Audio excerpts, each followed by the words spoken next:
कंठी धरिला कृष्णमणी, कंठी धरिला कृष्णमणी, अवगाजने प्रकाश.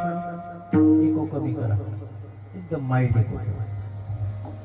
काला वाटू एकमेका, वैष्णवनिका संभ्रम. वाकुल्या ब्रह्मादिका, उत्तम लोका दाखवू.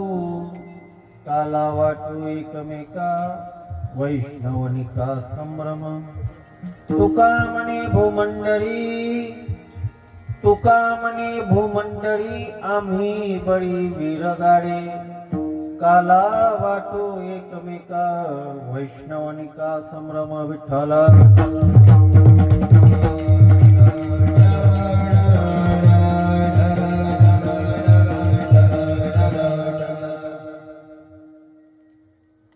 आपल्या या पिंपळखोटा या नगरीमध्ये दरवर्षीच्या योगानं संपन्न होत असणारा हा उत्सव आणि आज प्रगट दिनाच्या औचित्यानं, कमी करा इको, अजून कमी करा, संपन्न होत असणारा हा कार्यक्रम आणि आज काल्याच्या कीर्तनानं या कार्यक्रमाचा समारोप आहे. परिहार आपल्या सगळ्यांना माहीत आहे, तरी सांगणं कर्तव्य असते. या न्यायानं मागे एकदा येण्याचा योग येऊन गेला. आज पुन्हा मनोजच्या मनात आलं, मनोजच्या नाही मनात आलं, गजानन महाराजांच्या मनात आलं. तुमच्या गावचे जे पिंपळखोट्याचे गजानन बाबा आहे त्यांच्या मनात आलं, निमित्त कोणाला तरी केलं जाते. आणि मला वाटते की कथा कीर्तनाच्या बाबतीमध्ये सगळ्यात भाग्यवान बाकी सगळेच असतात, फक्त कथाकार आणि कीर्तनकार सोडून. कसं काय? ज्यांना जिथं बसायचं तिथं मनसोक्त बसतात.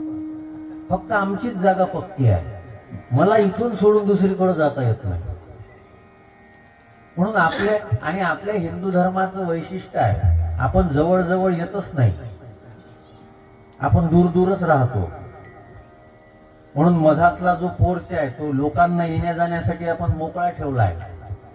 आणि त्यांनाही वाटलं का तिकून जरा हवा लागते. असो, काल्याच्या कीर्तनाच्या माध्यमातून एकत्रित आलेलो आहे. सकाळी निघाल्यावर डोक्यामध्ये दुसरा अभंग होता, पण इथं आल्यावर दुसरा घ्यावा असं वाटलं. कारण की जरी काल्याचं कीर्तन करायचं असलं तरी आज निमित्त गजानन महाराजांच्या प्रगट दिनाचा, प्रगट दिनाचा. आणि काल्याच्या कीर्तनामध्ये ठरलेलं असते, चरित्र ते उच्चारावे, चरित्र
कृष्ण परमात्म्याचं चरित्र उच्चारावं असा दंडक आहे.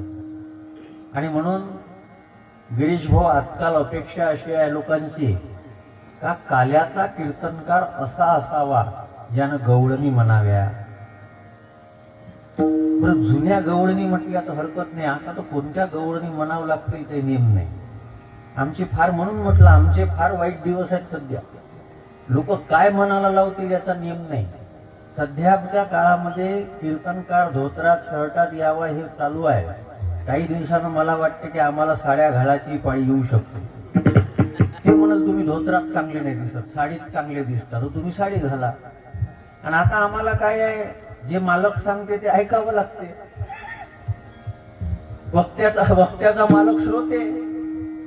मी विनोदासाठी बोलतोय असं समजू नका बरं. त्याचा पिरियड कालच झाला तुमचा संध्याकाळी. त्याचा पिरियड तुमचा कालच झालेला आहे. मी विनोदासाठी बोलतोय असं समजू नका.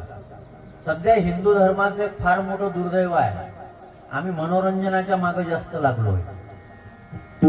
हे फार मोठं दुर्दैव आहे. त्याच्यातच गुंतून आहो मी. तुम्ही कीर्तन ठेवलं तर तुम्हाला मंडपामध्ये मोकळं चाकळं दिसून राहिलं. तुम्ही ऑर्केस्ट्रा ठेवा ऑर्केस्ट्रा ठेवून तपा. काही कमी पडत नाही. लोक मस्त मनसोक्त येतात. वा वा, काय गजानन महाराजांच्या निमित्तानं कार्यक्रम झाला. माझे शब्द थोडे गांभीर्याने घ्या बरं. गांभीर्याने शब्द घ्या आणि प्रामाणिकपणानं त्याच्यावर थोडासा विचारही करा. मी काही 150 किलोमीटर फक्त काही कीर्तन करण्यासाठी आणि काहीतरी तुम्हाला सांगण्यासाठी आलो असं समजायचं कारण नाही आहे. कारण की फक्त पिंपळ खुटा नाही ऐकत. आज विज्ञानाच्या साधनाच्या माध्यमातून असंख्य वारकरी संप्रदायामधली जी मंडळी आहेत ते ऐकत असतात. आज शब्द अस्तित्व पहिले रेकॉर्ड करत होता, आज विज्ञानाची साधनं रेकॉर्ड करून राहिली. आणि याच्या माध्यमातून इथे सांगितलेले विचार बऱ्याच ठिकाणी पोहोचतात. महाराज, ही भूमी फार, त्या कृष्णाची तर एवढी बिकट अवस्था केली सगळ्यांनी. ते दिंडीतले गाणे पाहिले की मला तापच येते. एका गावात एक बाई म्हणे कृष्णानं मारला मिस कॉल, नाही राधेनं मारला म्हणे मिस कॉल, कृष्ण म्हणे हॅलो हॅलो. हिच्या बापानं पाहिला, इतका हलका आहे. अहो, तो कृष्ण आहे कोण? तो जगद्गुरु आहे. आणि या देशाचं वैशिष्ट्य लक्षात घ्या. तो कृष्ण तो आहे ज्यानं शाळेमध्ये शास्त्र नाही सांगितलं, रणांगणावर शास्त्र सांगितलं. युद्धाचा प्रसंग निर्माण झालेला आहे. हा देशच मोठा दिव्य आहे. या देशानं जगाला मार्गदर्शन दिलं की बाबा, युद्ध करून तुम्ही एकमेकांवर विजय प्राप्त करू शकता, पण स्वतःमध्ये ज्या कमजोऱ्या आहेत, स्वतःमध्ये ज्या उणिवा आहेत, त्याच्यावर तुम्हाला जर विजय प्राप्त करायचा असेल तर त्याच्याकरता शस्त्र उपयोगाचे ठरत नाही, त्याच्याकरता शास्त्र लागते. आणि काला दोघांनी केला. एक कृष्ण परमात्म्याने केला आणि दुसरा काला. एक चटाळी झाली चंद्रभागी वाळवंटी,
कृष्ण परमात्म्यानेही केला आणि ज्ञानोबारायांनी केला.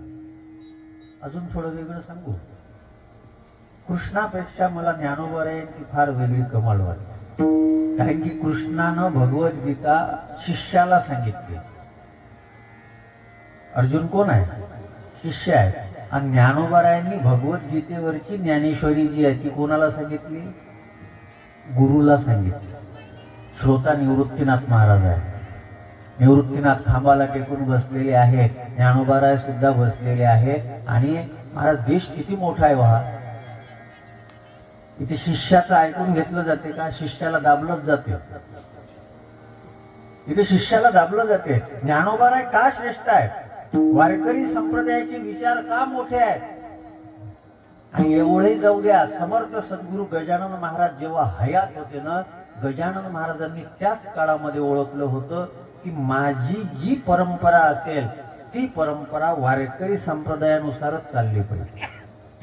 कारण की ही परंपरा ज्ञानवान आहे, ही परंपरा विवेकाला महत्व देणारी आहे, ही परंपरा प्रकाशाकडे नेणारी आहे.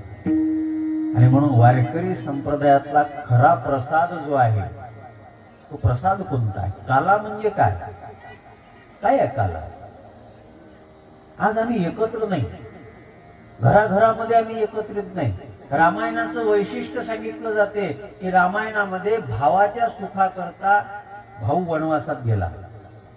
पण ती एक जर विचार केला तर रामायणामध्ये असे किती भाऊ आहेत का ज्यांचं पटत नाही?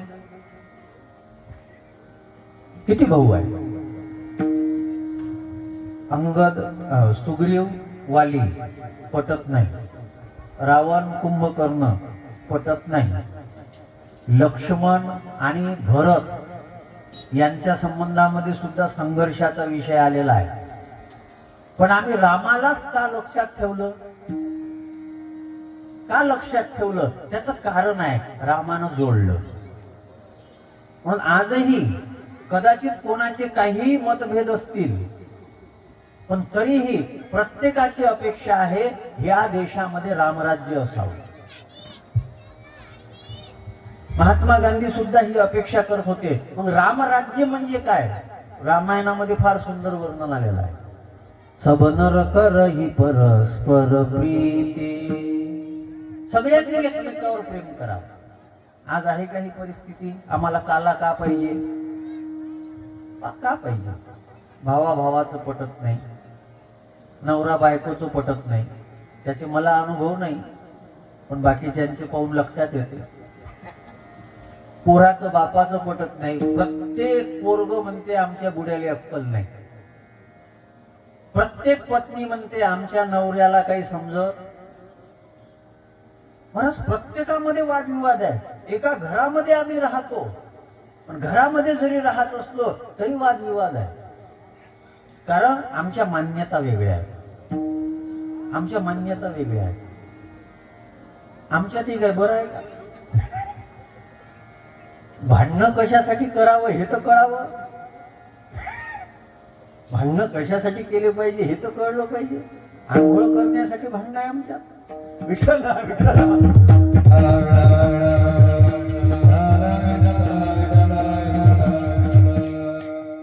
समजदाराला कळेल, नाही तर काल्याचा प्रसाद आहे सगळ्यासाठी.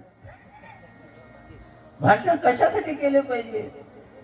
भांडण काला वारकरी संप्रदायानं का केला हो? काला म्हणजे काय आहे? लोक काल्याला खूप महत्व देतात. नाही आज काला आहे, आज काला आहे. पण त्याचं दुर्दैव आहे त्यांना काला कळलाच नाही. ते कधी येतात? त्यांना ते आवाज जाते गाई गोपाल. ते म्हणते गाई गेल्या वनात, आता चला पटकन काला भेटते आता. मग चालू आता जे चालू आहे ते काय आहे? ते काय आहे? आम्ही वस्तूमध्ये गुंतलो. आम्ही वस्तूमध्ये गुंतलेलो आहोत. वस्तू हे प्रतीक असते. आम्ही मूर्तीमध्ये देव मानतो पण मूर्तीमध्येच देव नाही ना. आम्ही आळंदीमध्येच ज्ञानेश्वर महाराज आहे असं मानतो पण तसं नाही आहे ना. आम्ही देहूमध्येच तुकाराम महाराज आहे असं मानतो पण तसं नाही आहे ना. तुकोबारायांचे 4092 अभंग जे आहेत ना त्या अभंगातल्या प्रत्येक शब्दाच्या भावामध्ये तुकोबार आहे. ज्ञानोबारायांच्या ज्या 9000 ओव्या आहेत त्या 9000 ओवी मधल्या प्रत्येक शब्दामध्ये ज्ञानोबाराय आहे. तसं काल्याच्या कीर्तनाच्या माध्यमातून सगळ्यांना जोडण्याचा जो प्रयत्न आहे, मला जोडलंच जात नाही. फार प्रयत्न करतोय, समाज प्रयत्न करतोय.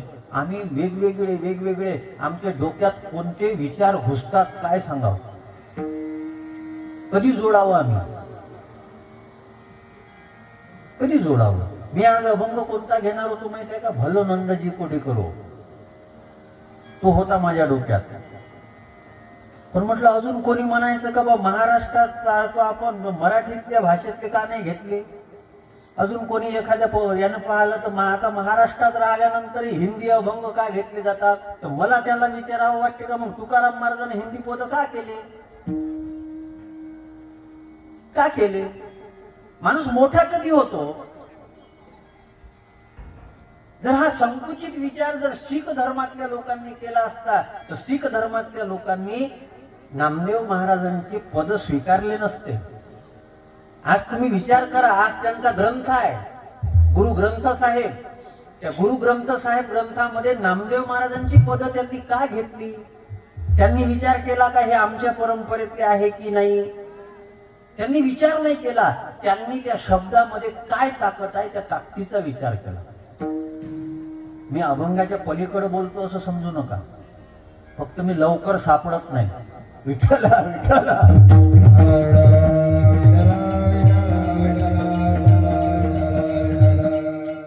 म्हणून तुम्हाला फार काळजीपूर्वक ऐकावं लागेल.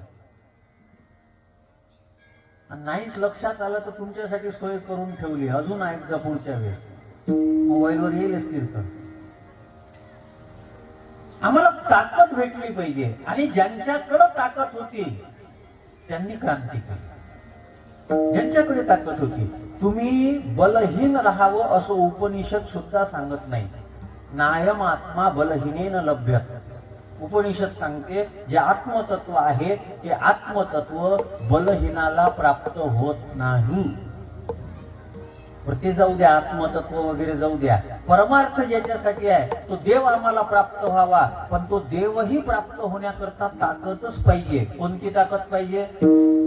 भावगडे आकडे, भावगडे आकडे, भावगडे आकडे,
हरिपाठ आम्ही रोज म्हणतो पण फक्त नियमानं म्हणतो. थोडासा विचार करत नाही. भाव बळे आकडे, भावाचं बोल लागतं. ज्या कृष्णाचं चरित्र काल्याच्या कीर्तनामध्ये आपण विचार करतो त्या कृष्णाच्या जीवनामध्ये जर विचार केला तर त्या गवळणींनी कृष्णाला प्राप्त करून घेतलं. त्याच्यामध्ये ताकद कोणती होती? तुकोबारायांनी यशोदा मातेच्या संदर्भामध्ये विचार मांडला. मोठे भावार्थाचे बळ देव मोठी झाला देव मोठी झाला बाळ. मोठे भावार्थाचे बळ देव मोठी झाला देव कोण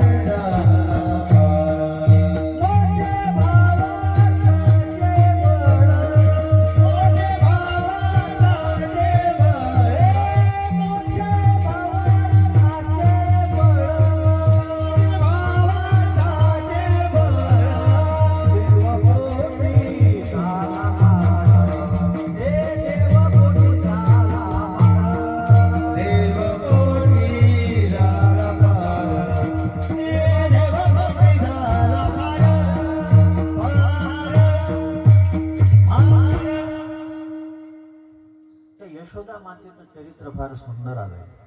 आम्ही भागवताच्या माध्यमातून ऐकलं असेल. जेव्हा कृष्ण परमात्मा गोकुळ सोडून निघून चाललाय, वृंदावन सोडून निघून चाललाय, 11 वर्षाचं वय आहे आणि रथामध्ये जेव्हा कृष्ण परमात्म्याला बसवलेला आहे ना, त्या रथामध्ये बसत असताना यशोदा माता धावत धावत गेली आणि धावत जाऊन कृष्णाला सांगितलं, कृष्णा कृष्णा काय, मला माहित आहे तू आता येणार नाही, मला माहित आहे तू आता परत येणार नाही, तू म्हणतोय मला माहित आहे तू येणार नाही, फक्त एक काम कर, काय, एक विसरून जा, मी तुला कधीतरी बांधलं होतं. म्हणे आई मला चांगले चांगले बांधू नाही शकले, मला चांगले चांगले नाही बांधू शकले, तूच मला बांधलं, कारण तुझ्यापाशी ताकद होती भावाची. भाव म्हणजे प्रेम, परमार्थातली सगळ्यात मोठी ताकद. आणि आज सगळ्यात मोठी वानवा याचीच आहे, याचीच आहे. प्रभू रामचंद्र वनवासामध्ये जात असताना त्या शबरी मातेनं प्रभू रामचंद्राला जिंकलं. त्याचं कारण होतं थोर प्रेमाचा भुकेला हाची दुष्काळ तयाला. आमच्याकडं सगळं आहे हो, आम्ही सगळं त्याला देतोय, सगळं त्याला देतोय, पण त्याला जे पाहिजे ते देत नाही.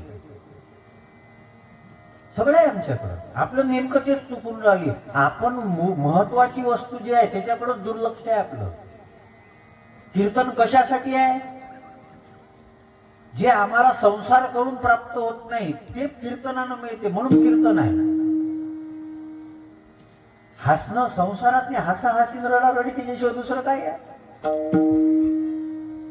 हसणे रडणे याच्याशिवाय संसारात तिसरं आहे काय?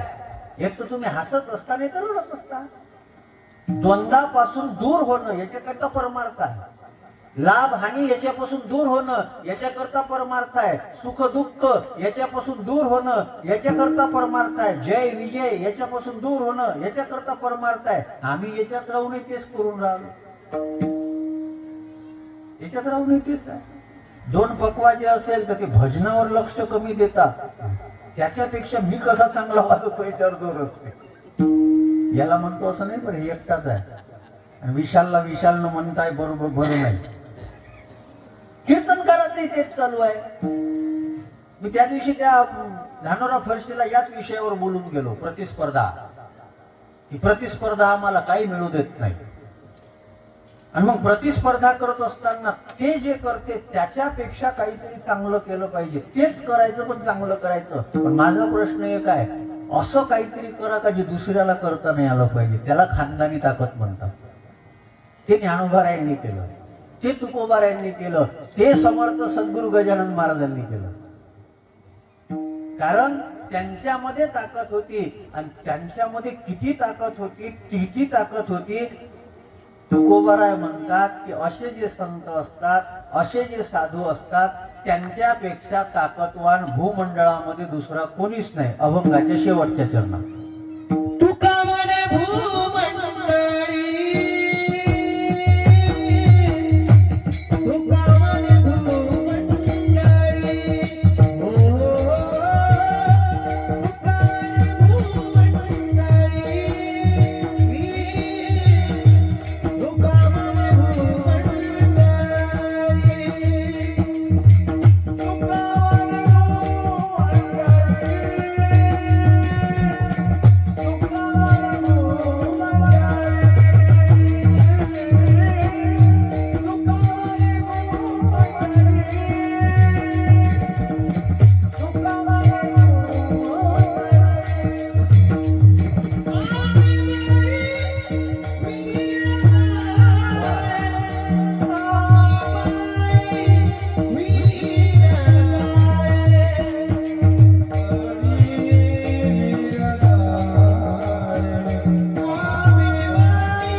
तुका म्हणे भूमंडळी, या भूमंडळाला तुकोबाराय म्हणतात आम्ही बळी वीर गाडे. कोणामध्येच इतकी ताकद नाही. महाराज, ही भाषा थोडी अहंकाराची वाटत नाही का? वाटत नाही? कोणी म्हणू शकते ना काय महाराज स्वतःच्या, आम्हाला बरेच, मला काय सवय पडली मनोज भाऊ, मी माझे 21 वर्षातले जे पारमार्थिक अनुभव असतात ती आत्मनिवेदन या न्यायानं सांगतो. कोणाकोणाला कळत नाही, ते म्हणते महाराज स्वतःच सांगते. अरे मी स्वतःच सांगायला नाही आलोय. स्वतःचं सांगायचं असतं तर कीर्तन थोडी नाव ठेवलं असतं, ऑटोबायोग्राफी लिहिली असती, काही लिहिली असती. पारमार्थिक अनुभव. तुकोबाराय म्हणतात की या भूमंडळामध्ये आम्ही बळी वीर गाडे, आम्ही सगळ्यात ताकदवान आहोत. कोणती ताकद आहे तुकोबारायकडे? तो जेव्हा अंबाजी गावात काठीनं मारत होते, तुकोबारायांना काठीनं जेव्हा मारलं, कुठं तुकोबारायांनी ताकद वापरली? कुठं वापरली? त्या ज्ञानोबारायांना जेव्हा पाणी पिऊ दिलं नाही, ते खापर मडकं फोडून टाकलं, भिक्षा दिवली नाही, तेव्हा मग त्या आळंदीतल्या लोकांवर कोणती ताकद दाखवली ज्ञानोबारायांनी? आपण ज्याला ताकद म्हणतो ती ताकद संतांकडे नाही आहे. पण जगाच्या दृष्टीने जर विचार केला तर सगळ्यात ताकदवान कोण आहे? Please give me answer. सगळ्यात ताकदवान कोण आहे? कशाला एवढा काय विचार करता का? एवढा कठीण प्रश्न आहे का? देव. सगळ्यात ताकदवान कोण? देव. पक्का आहे ना आजीबाई? पक्का आहे ना उत्तर? त्याने वाटते का हे महाराज जरा इतकं दिसून राहिला आम्हाला, हे अजून दुसरं काही सांगायला तर अडचण यार. कसं हो म्हणाव? विठ्ठला विठ्ठला.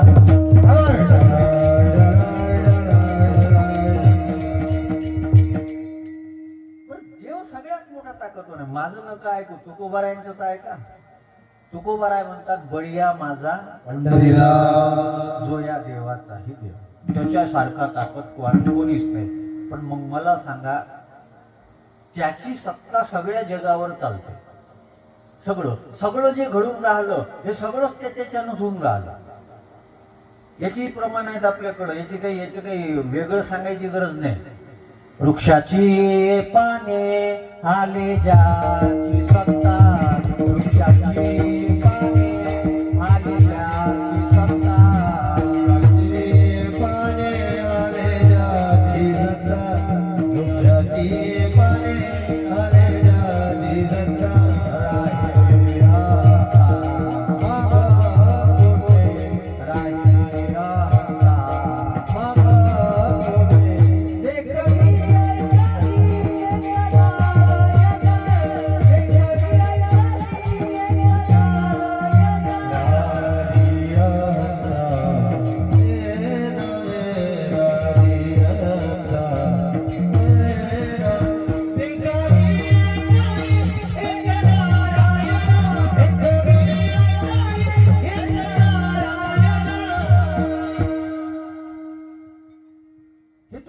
वर्णन केलं देवाचं. वृक्षाची पाने हाले ज्याची, ते देवामुळे आहे. पण त्या देवावर ज्याची सत्ता चालते तो किती ताकदवान असतो? त्या देवावर ज्याची सत्ता चालते तो किती ताकदवान असेल? अरे फक्त भक्तांनी संतांनी म्हणायची हे आहे. काहीच वेळ लागत नाही, काहीच वेळ लागत नाही. महाराज, मी सकाळी एक ऐकत येत होतो, मोरारी बापूंची कथा होती पंढरपूरला. मनोज भाऊ, मी 6वीत होतो. माझ्या आजोबांनी तेव्हा मला 9 दिवस नेलो पंढरपूर. विषय आहे मानस संपाती, आणि त्या दिवशी माझ्या डोक्यात आलं म्हणून मी ते डाउनलोड करून ठेवून दिली. येता जाता गाडीत ऐकत असतो. त्यांनी फार चांगला प्रसंग सांगितलाय. संपाती, जटायू आणि संपाती, दोघं भाऊ, 2 पक्षी आहेत रामायणामध्ये. आता त्या संपातीचं चरित्र त्यांनी सांगत असताना खूप सुंदर सांगितलं. संपाती आकाशामध्ये उडतो सूर्यापर्यंत जाण्याचा प्रयत्न केला, त्याचे पंख जे आहेत ते पंख जळले. तर त्याच्यामध्ये त्यांनी भाव इतका सुंदर मांडलेला आहे. हा संपाती जो आहे ना, त्याची भेट हनुमंतरायासोबत, आणि हनुमंतरायासोबत भेट झाल्यानंतर त्याचं आयुष्यच बदलत जातं. म्हणून त्याच्यामध्ये भाव सांगत असताना मोरारी बापूंनी खूप सुंदर सांगितलं, सगळं जग प्रयत्न करते पदासाठी. सगळं जग, हे ज्ञानोबारायांचे शब्द आहे. माणसाला दोनच गोष्टी आवडतात, एक पद प्रतिस्पर्ध सत्ता, आणि दुसरं न मरणे, जगा निर्विवाद. मरायचं नाही आणि पद भेटलं पाहिजे. हे सगळ्याला, राजकारण सगळ्यांना आवडते. त्या काळामध्ये काही पक्ष होते का? आपण भांडणं होतेच ना. भावाभावानं कौरव पांडवानं केलं ते काय होतं बरं? या राजकारणाच्या नादात नष्ट होतात, पण तरी करतातच. आणि याच्यासाठी मग ते संबंधही पाहत नाहीत लोक. ते मस्त चांगले राहतात आणि हेच भांडणं करतात. नवरा बायकोचे भांडणं झाल्यानंतर याला वाटलं की बुवा एवढा वेळ हिच्यासोबत भांडणं करणं बरं नाही. ते प्रेम होतं म्हणून नाही, संध्याकाळी जेवा लागते ते हिच्याच हातचं जेवा लागते. आणि भांडणं जर जास्त वेळ चालले ते करून देणार नाही, हॉटेलात जाऊन खावं लागल. त्याच्यापेक्षा एक काम करू, सॉरी म्हणून टाकू. बरेच नवरे बायांना सॉरी याच्याच मुळे म्हणतात, त्यांचं प्रेम असते असं समजत जाऊ नका. आणि मग यानं ठरवलं, यानं काय विचार केला, गुलाबाचं फूल घेऊन जाऊ, सॉरी म्हणून देऊ, झालं आपलं, भागून जाईल सगळं. यानं गुलाबाचं फुल पाहायला गेलं आणि नेमका तिथं गेलं. तिथं गेल्यानंतर याला कमळाचं फुल दिसलं. हे म्हणजे गुलाबापेक्षा महाग आहे, चांगला आहे, कोणी कोणाला कमळाचं देते का? हा कमळाचं घेऊन गेला. आणि तिकडे ते तोंड फुगून बसलेलीच होती महामाया. हे आल्याबरोबर अजून डोळे मोठे केले. तिथं ते बाहेर निघाले नाही म्हणून सांगा, मग मोठे मोठे डोळे केले. यानं बिचाऱ्यानं मान खाली टाकली. हा म्हणे सॉरी. फूल दिलं. फूल दिल्याबरोबर हिनं धरलं आणि फेकलं ते फूल. अगं म्हणे काय झालं? अरे म्हणे तुम्ही हे फूल कशाला आणलं? तुम्हाला माहित नाही का म्हणे मी पंजाबवाली आहे? कमळ कशाला आणलं? ते फूल तिनं त्याचा राग जावा याच्यासाठी आणलं होतं. हिनं त्याच्यात राजकारण घातलं. हे मी हसण्यासाठी सांगतो असं समजू नका बरं. काय काय विचार करतोय आम्ही? म्हणून जगामध्ये प्रत्येकाला राजकारणाची आवड आहे. जगामध्ये प्रत्येकाची अपेक्षा आहे आम्ही टिकलो पाहिजे. पण किती मोठं राजकारणातलं पद असू द्या किंवा किती संपत्ती असू द्या, हे टिकवणं तुमच्या पाशी नाहीये. टिकवायचं असतं तर आपल्या उपमुख्यमंत्र्यांनी टिकवलं असतं. नाही टिकवू शकले. का नाही टिकवू शकले? पद असेल किंवा प्रतिष्ठा असेल किंवा पैसा असेल, हे तुम्ही सोबत घेऊन जाऊ शकता. आणि मी अजून एक वेगळ्या पद्धतीने सांगतो. गजानन महाराज, ज्ञानोबाराय, तुकोबाराय, हे सगळे संत तुम्ही जवळ राहता. प्रज्ञाचक्षु गुलाबराव महाराज यांची ताकद काय आहे? तुम्ही किती सत्ता प्राप्त करा, संपत्ती प्राप्त करा, सगळं प्राप्त करा, पण तुम्ही खात्रीनं असं म्हणू शकत नाही का आम्ही सगळ्यांना सुखी करू शकतो म्हणून. तुम्ही तुमच्या घरच्यालाही सुखी नाही करू शकत. हे मान्य करावं लागेल आपल्याला. आम्ही किती प्रयत्न करा, कोणीतरी काही ना काही कमतरता, काही ना काही राहते. पण साधूचं जीवन बघा. ते साधू स्वतःचं जीवन कदाचित आपल्याला दिसत असेल त्यांच्या जीवनामध्ये वेदना आहे, त्यांचा संसार चांगला झाला नाही, कदाचित झाला नसेल, पण बाकीच्यांचा संसार त्यांनी चांगला केला. अवघाची संसार सुखाचा करीन, सुखाचा करीन, सुखाचा करीन. अवघाची संसार सुखाचा करीन, सुखाचा करीन, सुखाचा करीन.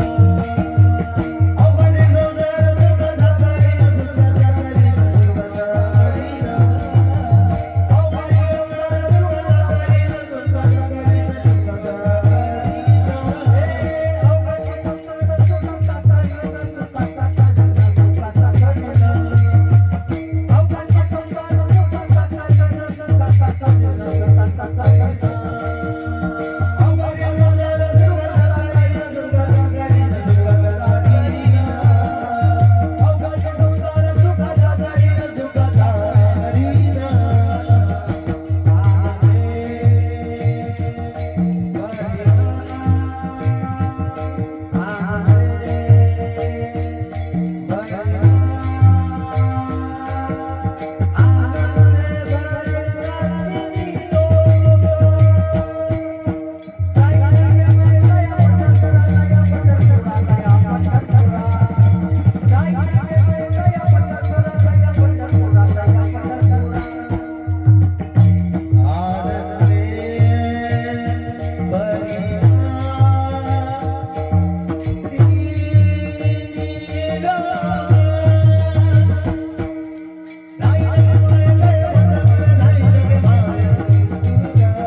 संसार? कसं काय पॉसिबल आहे? नाही केलं का? नाही केलं का? केलंय ना. अनुभव भेटतोय आपल्याला, दिसून राहिलं, सगळं सगळं अनुभवाला येऊन राहिलं. मग खरंच कोण ताकदवान आहे? आपण विचार करा ना. आपली तर ताकद त्याचे एक अजून सांगतो वेगळं, जे जगामध्ये कोणीच करू शकत नाही ते संतांनी केलं. देव जरी असला, त्या देवाचा जरी विचार केला तरीही येथ नाही उरो आले अवतार, एरते पामर जीव किती. आपली ताकद किती आहे? कधी ना कधी आपलं संपणार आहे. इथं जी देवाची ताकद नाही पुरली, पण संतांच्या बाबतीमध्ये जर विचार केला तर संत ज्याच्यावर कोणीच विजय प्राप्त करू शकत नाही त्याच्यावर संतानं विजय प्राप्त केला. तुकोबाराय म्हणतात, तोवरी तुमचे बळ जवळी आला नाही काळ. तुमची ताकद तोपर्यंतच आहे जोपर्यंत काळ तुमच्या जवळ आला नाही. पण संत म्हणतात या काळाला सुद्धा आम्ही जिंकलो. आम्ही या काळाला सुद्धा जिंकलेला आहे. जगा काळ खाय आम्ही माथा दिला पाय. का मोठे नाही संत? आम्ही महाराज संतांचं काय मोठेपण सांगावं, काय मोठेपण सांगावं. त्याच्यामध्ये मोरारी बापूंनी फार सुंदर 3 गोष्टी सांगितल्या. मी जे संपातीचं सांगत होतो, संत फक्त 3 महत्वाच्या गोष्टी करतात. एक, आमचा समय, त्यांनी समय शब्द वापरला होता, आमचा वेळ बिघडू देत नाही. आमचा संयम कायम ठेवतात. चांगल्या चांगल्याचा संयम तुटतो. एखादा अनुकूल विषय दिसला, चांगल्या चांगल्याचा संयम तुटतो. जरी मूळव्याध झाला असला आणि भजे गरम दिसले तर चांगल्या चांगल्याचा संयम तुटतो. तिकडं कोंब बाहेर आला तरी चालते, पण भजे काही विचित्र परिस्थिती आहे. बरोबर, संयम शक्ती असली तर हरकत नाही. म्हातारपणामध्ये शरीर साथ देत नाही, तरी बरेच म्हातारे असे असतात का ते म्हातारे काय म्हणतात, ते नातवाच्या नावानं बोलवते आईस्क्रीम पण खाते आबाजी. गोळा गोळा गोळा गोळा नाही, मला नाही पाहिजे, नाही तुला नाही पाहिजे, मला पाहिजे ना. आमचा संयम आज याची अडचण आहे आम्हाला. एक, हमारा समय सुधारते हैं. दूसरा, हमारा जो संयम है वो संयम सुधारते हैं. और तीसरा, हमारी जो सरलता है वो सरलता वो कायम रखते हैं. आम्ही वाकडेच होत चाललो. काकडे करतो तरी वाकडे झालो आम्ही. काकडा परमार्थ करणाऱ्यानं तर सरळ राहावं. सरळ राहणं हाच परमार्थ आहे. मी म्हणत नाही, रामायणामध्ये फार सुंदर चौपाई आलेली आहे. सरल स्वभाव न मन कुटिलाई, सरल स्वभाव न मन कुटिलाई, जगाला संतोष सदाई, जगाला संतोष सदाई. राम सिया राम सिया राम सिया राम सिया राम सिया राम सिया. आम्हाला देवानं आमचा स्वीकार करावा. साधूपाशी ताकद कोणती आहे? कोणती ताकद आहे? सरळपणा. बंद संत समा सरळ चित्त. सरळ आहेत ते. काही वाकडेपणा नाही, काही नाही, सरळ आहे. आपलं सगळं विचित्र काम होत चाललं. आज गजानन महाराजांच्या प्रगट दिनाच्या औचित्यानं आपण विचार करा. आपला जन्म झालाय, संत प्रगट होतात. आपला जन्म आहे, संत प्रगट होतात. आपला जन्म वासनेतून आहे, संताचं प्रागट्य उपासनेतून आहे. किती किती बोलावं, किती किती सांगावं. आम्ही हसण्यात गुंग आहे, आम्ही रडण्यात गुंग आहे. आम्ही कोणीतरी एखादा वक्ता येतो, त्या वक्त्याच्या प्रभावामध्ये आम्ही गुंतलेलो आहे. वारकरी संप्रदाय, साधू संतांनी हे धोके पहिलेच ओळखले होते. म्हणून त्यांनी सांगितलं होतं, मधुरा वाणीच्या नका पडो भरी. हे मधुर बोलण्याच्या, गोड बोलून फसवलं जाते महाराज. आमचं तेच काम आहे. आम्ही कशासाठी वापरतोय हे? तुकोबारायांनी आपले शब्द जे आहे ते विठ्ठलासाठी वापरले. ज्ञानोबारायांनी आपले शब्द जे आहे ते समाजाला ज्ञान कळावं याच्यासाठी वापरले. आम्ही कशासाठी वापरतोय? कशासाठी वापरतोय?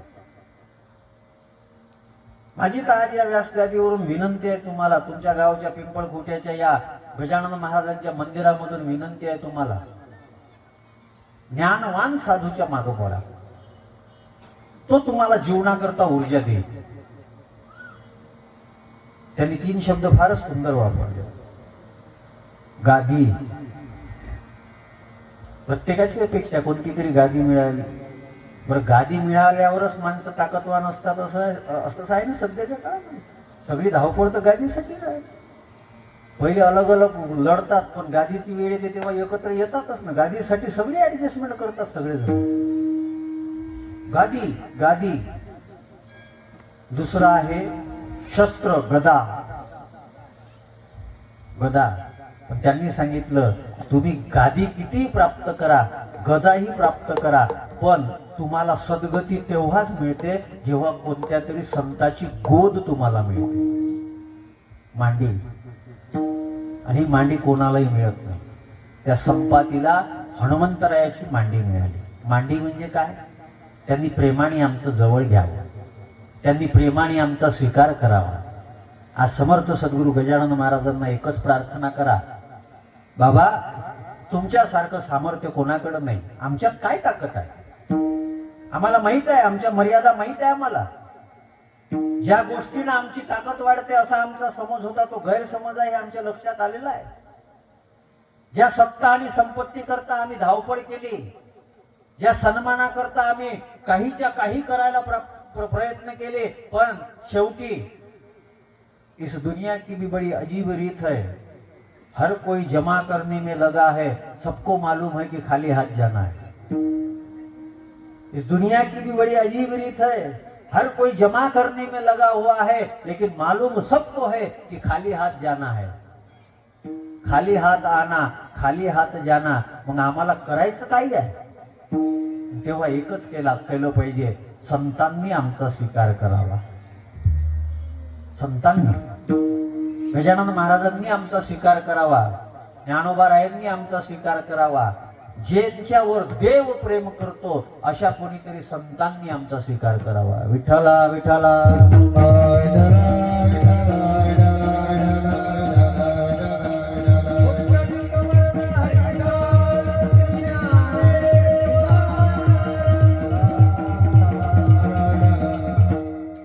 ज्याला जे पाहिजे ते संतांपाशी आहे.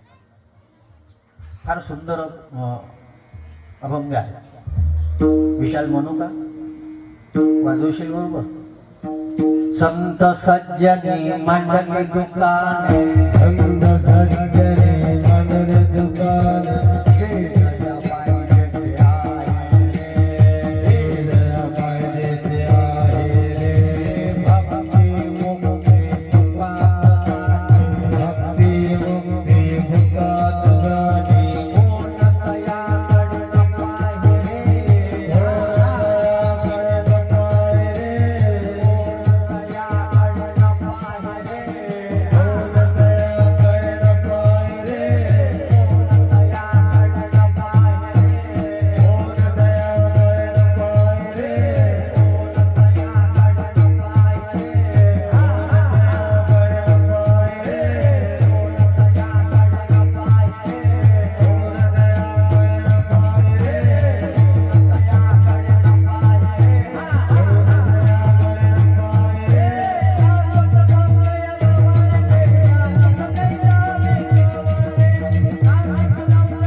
जुनी वारकरी प्रमाणे मी काल काही जुन्या वारकरी लोकांच्या चाली ऐकत होतो. हे लोक पावत चाललं का? लोक पावत चाललं. तुम्हाला चाली कमी आवडतात, दुसरेच गाणी जास्त आवडतात. आता मी काही गायक माणूस नाही आहे, तरी प्रयत्न करतो. हे पोचलं पाहिजे. किती गोड वाटते हो. ही संस्कृती आहे, ही परंपरा आहे. मी मगाशी सांगितलं तुम्हाला, जेव्हा मी कथेत होतो तिथे पंढरपूरला, आता आठवत नाही मला, बरेच दिवस निघून गेले. म्हणजे 6व्या वर्गात, म्हणजे 6 आणि 5 11 12 वर्षाचा असेल मी तेव्हा. आता 42चा झालो, वाटत नाही अजून बऱ्याच जणाला. 30 वर्षाचा कालखंड गेलेला आहे. तेव्हा पंढरपूरला आता येत असताना आम्ही ऐकलं, ते मोरारी बापू काय करायचे माहित आहे, ते रात्री कीर्तनाला यायचे आणि कीर्तनाला आल्यानंतर म्हणायचे कि वारकरी लोग जो कथा कीर्तन करते हैं उसकी बराबरी दुनिया में कोई नहीं कर सकता. फक्त तुम्ही टाळ्याच वाजवा. याचा स्वाभिमान खरंच ते त्यांना काय घेणं देणं होतं. आणि मग ते कथेतही तसंच करायचे. ते बोलायचे विठ्ठल विठ्ठल विठ्ठल. बोले हमें नहीं जमता, वारकरी लोक करते. आणि त्यांनी तिथे सांगितलं होतं की मी 2-3 ट्रॅव्हल्स करेल आणि ते ट्रॅव्हल्स करून हे सगळे जण माझ्या तिथे घेऊन जाईल मऊवाला आणि तिथं जाऊन यांना भजन करायला लागेल. आपली माती आहे, त्या मातीचा जो स्वभाव आहे, त्या मातीची जी संस्कृती आहे, ती संस्कृती जपता आली पाहिजे. आपला वेश आम्हाला जपता आला पाहिजे. वेश जपता आला पाहिजे. महाराज काही दिवसांनी हे कपडे लोक पावतील. मी ते आमचे एक शिक्षक होते, जेव्हा मी लेक्चरर होतो तेव्हा ते सोबत होते. बरेच दिवस झाले त्यांची भेट झाली नाही. त्यांनी एकदा आठवण काढली. म्हटलं चला आज रिकामपणा आहे, वेळ आहे तर जाऊ दारव्यामध्ये. वानखडे म्हणून होते. गेलो बा मी तिथं गेल्यानंतर तिथं परिसरातले कमीत कमी 25-30 कुत्रे भुकायला लागले. आणि मी म्हटलं कुत्र्याला घाबरावं लागते, ते डसलं तर काय करावं. आणि ते भुकणं सुरू केलं. सगळे लोक बाहेर आले. सगळे लोक बाहेर आल्यानंतर म्हटलं ही का भुकून, मी काय चोर आहे का. ते म्हणे महाराज मी एकाच कारणामुळे भुकून राहिले, धोतरवाला दिसतच नाही म्हणे आजकाल. की तुम्ही धोतर घालून आले म्हणून. मग माझ्या लक्षात आलं का महाराज लोकांना धोतर घालणं का बंद केले, कुत्रे भुकतात म्हणून. मी टीका करतो असं नका समजू बरं. माझ्या गावले आले तर मी लुंगीवरच असतो. नाही तर अजून म्हणसान महाराजां कीर्तनात म्हटलं तुम्ही तर लुंगीवर दिसता म्हणून. वेश महत्वाचा नाही, पण जिथं जो वेश पाहिजे तो महत्वाचा आहे. ही संस्कृती आहे. आमच्या गावाला एक मूर्ती स्थापना होती. आता ती जे ब्राह्मण होते ना, ब्राह्मण, त्यांनी ते कपडे काढून टाकले, पॅन्ट शर्ट घातले. ते समोरच्याला माहीतच नाही. तो आयोजक ते चप्पल घालून राहिले होते. ए म्हणे इथं नको उभं हो तिकडं. अरे म्हणे मी मूर्ती स्थापनेसाठी. संस्कृती आमची ओळख आहे, वेश आमचा ओळख आहे. आणि आज असे संप्रदाय, अशा पंथ, असे परंपरा निघाले. आमच्या मायमाऊल्या सौभाग्याचं अलंकार हे आमचं लेणं आहे. पण आज असे पंथ संप्रदाय निघाले का ते उघड्या कपाळानं राहायला लावतात. हे जायला तयार आहे. यांना काही नाही, यांना बरं वाटते चला काहीतरी नवीन आहे. नवीनाच्या मागं लागू नका. जुनं जे आहे ना त्या जुन्याचं अध्ययन करा. 750 वर्षाचा वारकरी संप्रदाय आहे, अजूनही अपडेटेड आहे. अजूनही अपडेटेड आहे. ज्या काळातल्या काही गोष्टी होत्या त्या गोष्टी वारकरी संप्रदायानं त्याच्यामध्ये अपडेशन केलं. काला हे तेच अपडेशन आहे. मी एक ते पेशवे काळातलं पुस्तक वाचत होतो. त्याच्यावर एका जणानं फार चांगलं भाष्य लिहिलं होतं. ते म्हणे जेव्हा हे परकीय शत्रू होते, ते शत्रू जेव्हा भारतीय सैन्यांना पाहायचे तेव्हा त्यांनी एक पाहिलं, हे भारतीय सैन्य जे आहे ना ते जेवत असताना सोबत जेवत नाही. आणि जे लोक एकत्र लढतात पण जेवत असताना सोबत जेवत नाही, त्यांच्यावर विजय प्राप्त करण्याकरता फार काळ लागणार नाही. तिथं ओळखलं त्यांनी. संप्रदायानं काला करून काय केलं, काला करून सगळ्यांना एका मंडपात आणलं का सगळे सोबत जेवा. आमचे अलग, तुमचे अलग. आणि आता संप्रदायाच्याच नावानं अलग अलग निर्माण झाले.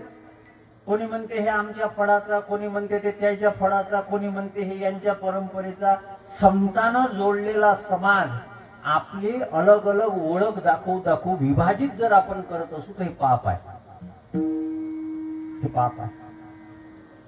आज गाडगे बाबांनी समाज जोडला, तुकडोजी महाराजांनी समाज जोडला, ज्ञानोबा यांनी तर सगळ्यात मोठी क्रांती ही केली. जगात महाराष्ट्रातलं सगळ्यात मोठं सोशल इंजिनिअरिंगचा प्रारंभ जर केला असेल तर तो ज्ञानेश्वर महाराजांनी केला. आम्हाला कळत नाही. सगळ्यात मोठी, सगळ्यात पहिले सोशल इंजिनिअरिंग सुरू केली, ज्याला आजच्या काळामध्ये लोक त्याच्यावर प्रयोग करतात. कोणी कोणाची जात पाहत नव्हते. अरे जात पाहली गेली म्हणून जर चोखोबारायांना आणि कानोपात्रेला मंदिरामध्ये येऊ दिलं जात नाही, तर त्या काळामध्ये ज्ञानेश्वर महाराजांनी सांगितलं, आमच्या चोखोबाला, आमच्या कानोपात्रेला जर तुम्ही मंदिरात येऊ देत नाही तर आम्हीच मंदिरात येत नाही, आम्ही वाळवंटात कीर्तन करू. वाळवंटात कीर्तन करायला प्रारंभ केला आणि वाळवंटात कीर्तन करायला प्रारंभ केल्यानंतर आता यांना देवाकडे जावं नाही लागलं, देवच मंदिर सोडून वाळवंटात आला. हा वारकरी संप्रदाय. काही लोकांनी मंदिरात, बरं मंदिरात जाण्यासाठी ज्यांनी भांडणं केली ते देवाला मानत नाहीत, त्यांनी ते देवाला मानत नाही. मग भांडण काय, कशासाठी भांडण आहे? ज्याला मानतच नाही तर मग तिथं जाण्याकरता भांडण काय? आमचे संत त्याला मानत होते पण जरी येऊ दिलं नाही, पण आमच्या संतात इतकी ताकद होती, तो जर आम्हाला, तो तर येऊच देतो, पण त्याच्या माध्यमातून दुसरे जर आम्हाला येऊ देत नसेल तर आम्ही कीर्तन करू, त्याला गरज असेल तर त्यांना आमच्याकडे यावी. याला खानदान म्हणतात, याला मोठेपण म्हणतात. आणि हे का त्यांना प्राप्त झालं? ताकद होती. तुका म्हणे भूमंडळी आम्ही बळी वीर गाडे. मग ताकदीचे काही खुणा असतात. ज्याच्याकडं ताकद असते ना त्याला जे मिळते ते दुसऱ्याला जर नाही मिळालं तर त्याला वाकडं दाखवलं जाते. तिसऱ्या चरणात हो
ताकदवान होतो.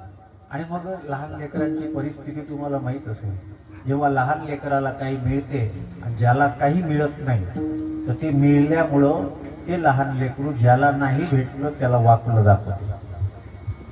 तुकोबारायांनी कोणाला वाकडं दाखवलं? ब्रह्मादिक जे देव आहेत, ब्रह्मदेवाला दाखवलं, इंद्राला दाखवलं. आपण दाखवून कोणाला वाकडं दाखवू? हो, स्पर्धा कोणासोबत करता? कोणासोबत स्पर्धा करता याचा तर विचार करा. तुकोबाराय म्हणतात आम्ही वाकुलिया ब्रह्मादिका. आणि महाराज एक वाक्य निश्चित लक्षात ठेवा, जीवनामध्ये स्वाभिमान जोपासला. स्वाभिमानाची भूमिका होती, त्याच्यामुळे छत्रपती शिवाजी महाराज जहागिरीमध्ये गुंतून नाही राहिले.